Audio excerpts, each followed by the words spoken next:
igama lami nguZanele Melisa Dube.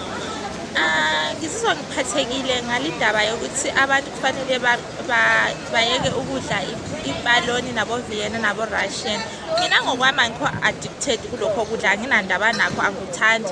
Kodwa ngizibuza nje kubantu abanjengabo somabhizinisi ukuthi bona kuzoyenzakalani kubo, ngoba masingabheka lokhu kudla ikudla okuqhela ukusetshenziswa kakhulu ezikaftinini zabantwana. Even nalabo abantu abasebenzayo bayathanda ukusebenzisa njengezikaftinini zama besemsebenzini, and ma ungabheka ikota into it's a staple food elokishini. So ngiyazibuza nje ukuthi abantu mase kuthiwa bayeke ukudla leyo nto bazoyeka ngokweqiniso yini, kumbe bazovele bathi hayi i-enterprise kumbe yini ipaloni okuthiwe ingadliwa badle lokho okunye esingasakwazi. Sekudala i-confusion kakhulu ebantwini. Abantu abasakwazi ukuthi kufanele bayeke ukudla ipaloni, bayeke ukudla i-chicken, or kufanele bayeke ukudla ipaloni yakwa-enterprise badle le enye. Uyibona kanjani ukuthi le ngiyakwa-enterprise le akuyona ma ukuthi ukudla okuphekiwe kusestradeni?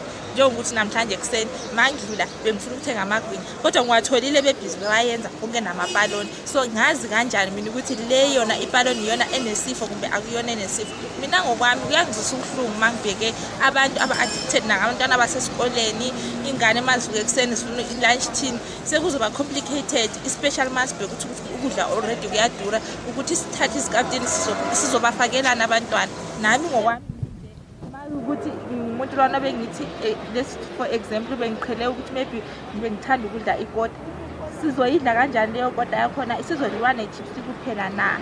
Yiwo lo mbuzo esizibuza wona. And then laba bona abamakampani bona bazizwa kanjani, abayibo abazobuzwa ubuhlungu like obukuthi ama-profits wonke awabo akusoze ukuthi abane-profit izinto zonke nje.